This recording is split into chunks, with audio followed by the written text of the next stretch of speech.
Hello, and welcome to the 8th episode of the Sulphuric Secrets, a horror podcast from between two worlds. The Sulphuric Secrets tells a fictional story over hundreds of years, inserting reinterpretations of real-life events, people, and places. Last week we looked at the real-life history of the mass suicide cult Heaven's Gate, and the fictional account of a very personal connection between its leader, Marshall Applewhite, and Colonel Lynch at the New Mexico Army base in 1955. In episode 7, the first sulphuric secret of Heaven's Gate was revealed. If you haven't already, give it a listen, and I'll wait for you here. Episode 8 of the Sulphuric Secrets is called Heaven's Gate Part 2, and today, the second sulphuric secret will be revealed. Please be advised that this episode contains mature content that might not be appropriate for all audiences.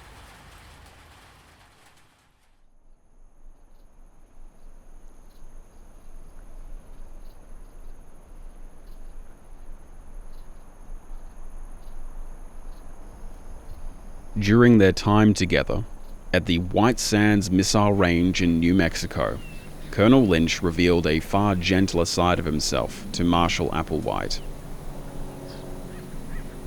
That was his first mistake.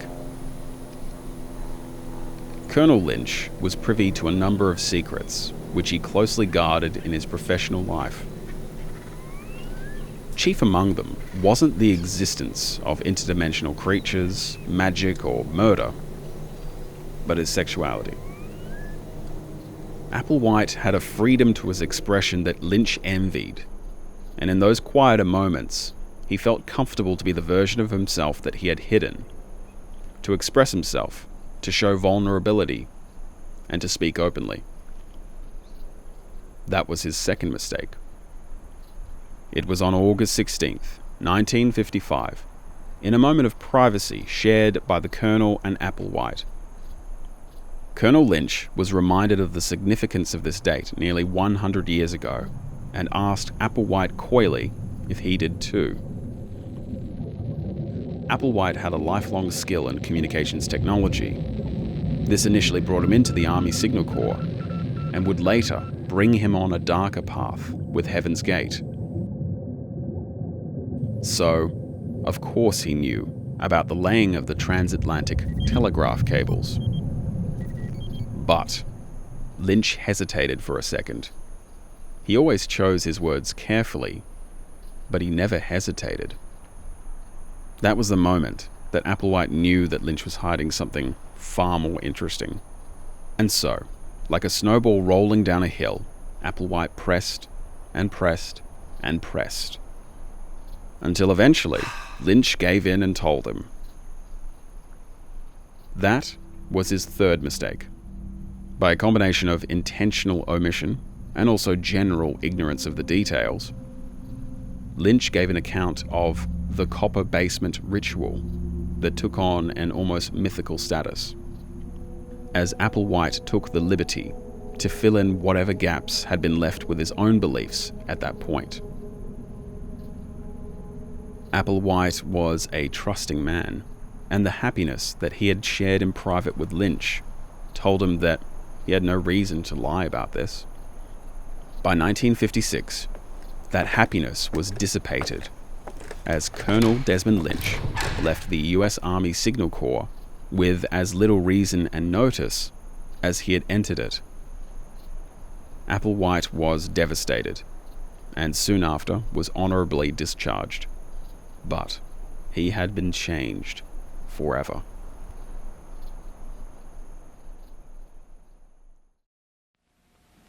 And the word tonight is UNIVAC, the giant brain made only by Remington Rand.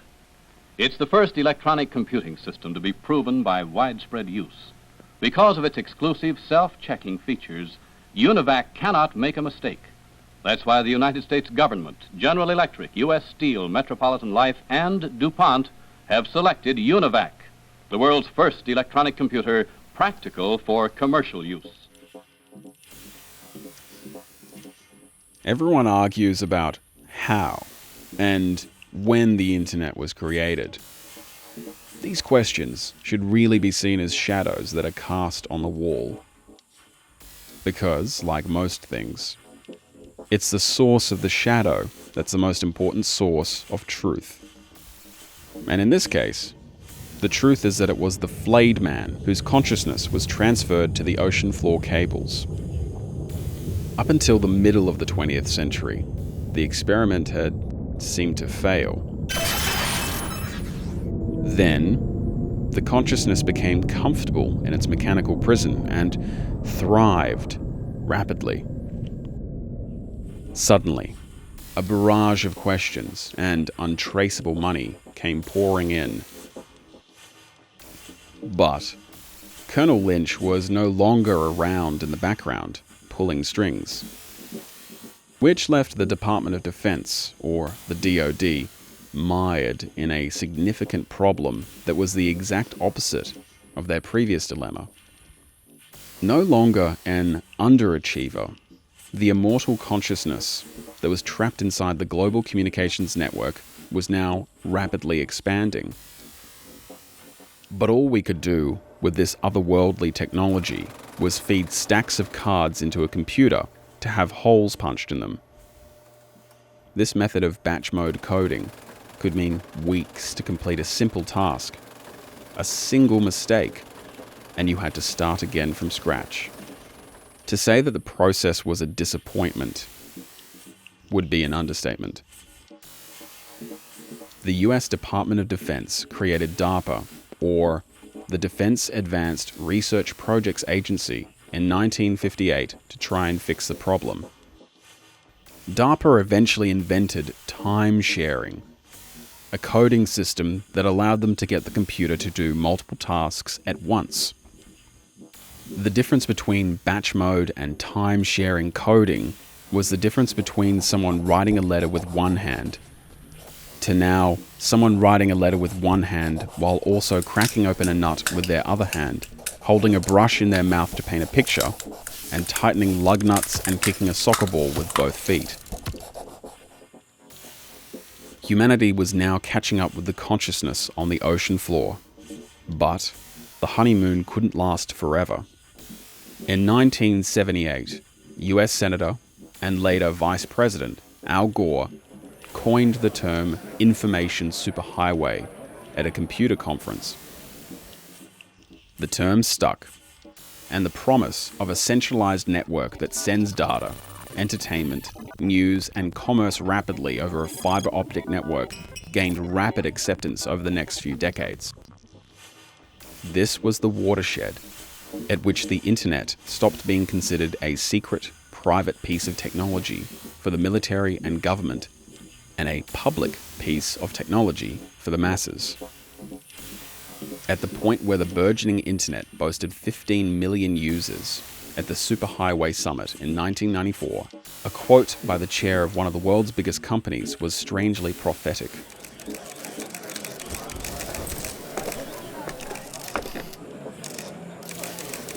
Here we are, all ready to go cruising off down this new information superhighway, and we really don't know where we're going.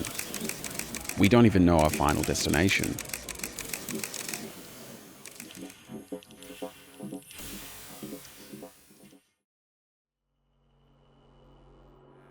With this in mind, we return to Heaven's Gate and Applewhite in the early 1990s.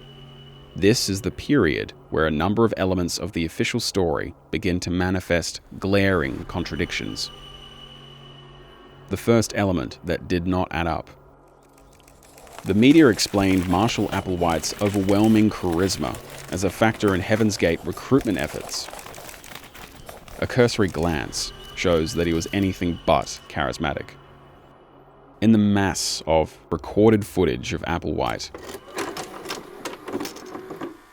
he stumbles through sentences, gets lost in tangents, and took long pauses that leaned more towards the confused rather than dramatic type. Over its 25-year history, the religious beliefs of the Heaven's Gate group differed wildly, as Applewhite's accurate memory of Lynch's revelation continued to fade. This paralleled the almost schizophrenic degree of name changes over the quarter century as well. Human individual metamorphosis. Total overcomers anonymous. Or the class. In later analysis of the Heaven's Gate case, academics dug up a trove of information that had disturbing implications beyond just the San Diego sect. It was found that Applewhite had been watching other groups, including the Branch Davidians in Waco, Texas, very, very closely. The religious screed stated that natural and accidental death could lead to the next level body. But, by the end, Applewhite had also included that death by random violence or death from outside persecution could also lead to your next level body.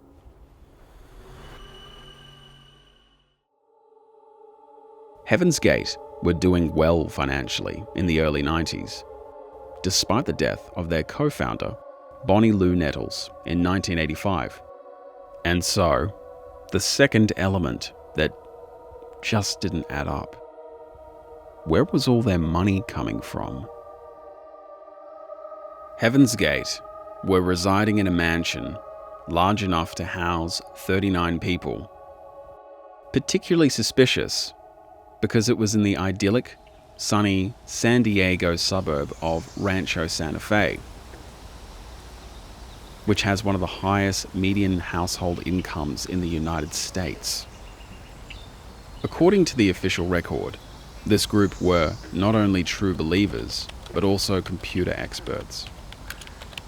They apparently had a range of high-paying clients that supported their lavish lifestyle through web design. Considering where they lived, it wouldn't be hard to network with the locals for some lucrative web design contracts. But just how likely was it that their clients were locals? Heaven's Gate were not shy about flaunting their presence there in later interviews with residents of Rancho Santa Fe. These residents would speak openly and disparagingly about how unwelcome this group of androgynous, bug-eyed, shaved-headed group of 39 men and women were. They would move as a singular group in all black clothing through the streets and malls, standing in very direct contrast to the affluent and well-dressed residents who made no bones about going on the record regarding their discomfort. That's the first major hole in the story. Their clientele likely weren't recruited locally. The second hole in the story is the actual service they offered. They boasted the use of Java, Visual Basic, SQL, C++, Unix, and Windows 95 for their clients. In interviews after the mass suicide, a number of programmers and developers were asked by the media, and they noted that the programming and web design skills of Heaven's Gate as not only being basic, but they said that the web pages were amateurish, and questioned on the record how they made any money at all. And once again, all it takes is a cursory look at their official website, Hire Source. Their clients are archived, but sifting through the broken links and dead-end web mapping eventually leads to the conclusion that none have any further information on them, let alone being recognizable names. Were they legitimate companies at all? So, what started as a harmless point of inquiry becomes a disturbing question. Where did they get their money from?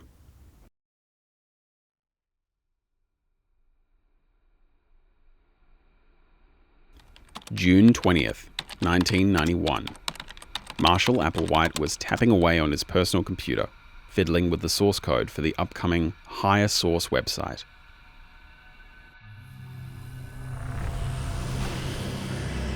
It is time. the code said. Marshall Applewhite hesitated before he responded. In a way, he knew that his life had been leading up to this moment. But it didn't mean that he was fully prepared. What took you so long?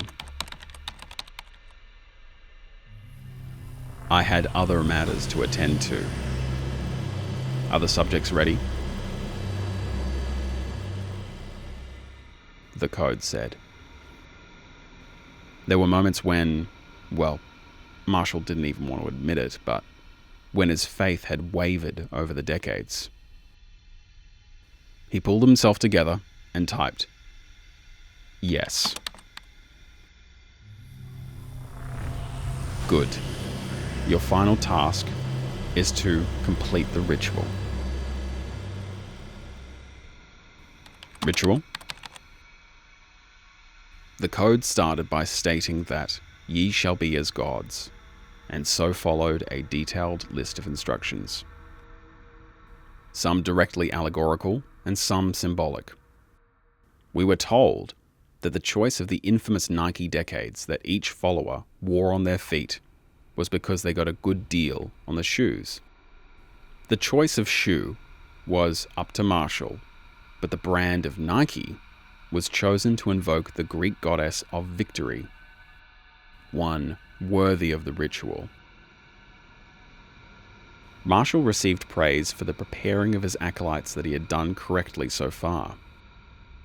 They were shaved, chemically castrated, and in the proper robes and mind state. Now, they had to be prepared for the final process. They must die in wavering breath. Most importantly, the 6-day ritual must begin on the 20th of March. No exceptions. And then, the final instruction from the mysterious source code. All of you must be cleansed and purified. I want your energy kept solely in your vessels before you depart. You will evacuate in batteries of 15, 15, and 8. The code said. Marshall was sweating profusely. It was all happening so fast. Then he stopped for a second. Marshall typed, batteries of 15, 15, and 8. Do you mean 9? There's 39 of us. Another pause. That is how the ritual must go to enter your next level body, the code said. Of course, but while my flock are entering their next level bodies, what will I be doing? Marshall responded. Had Marshall said something wrong? Things had been going so well so far. The last thing he wanted to do was offend a god. No. You don't seem to understand. I'm offering this to you. I require 38 for maintenance. Marshall's heart sunk. That cold, uneasy feeling when your worst fear is confirmed washed over him. Maintenance? Marshall asked. Another long pause.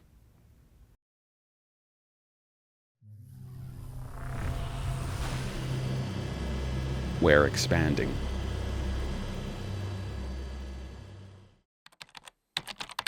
Marshall sat at the computer for some time, entering in question after question.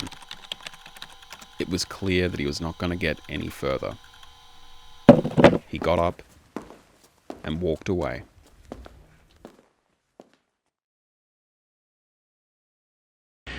We're going to talk to you about the most urgent thing that is on our mind, and what we suspect is the most urgent thing on the minds of those who will connect with us.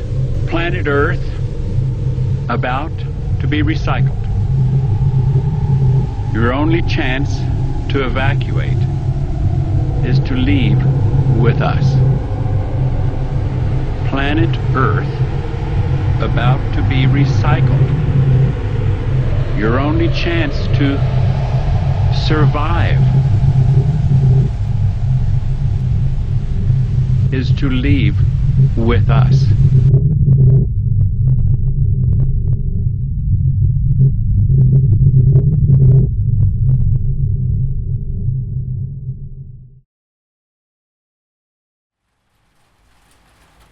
You've just listened to episode 8 of the Sulphuric Secrets. This has been a really interesting two-parter to research and produce. I'd love to know what you thought of this episode and its format. I'm sure my listeners are smart enough to know which parts of the story were fictional, but what may surprise you was that in my research for these episodes, I did actually find a bit of a question mark as to how Heaven's Gate made their money in real life. I welcome listeners to get in touch to discuss the case, as it's a really great rabbit hole from a true crime perspective, and definitely was the most fun episode so far in terms of research. Like before, I'll post my sources on Anchor and YouTube. But speaking of web pages, you can still visit the Heaven's Gate and High Source web pages. It's a great place to start if you want to go on a total trip. This was a really big project for me, and if you like the work that I'm doing, feel free to show the love on Patreon. All amounts help me to continue with my work. Until then, thank you, and good night.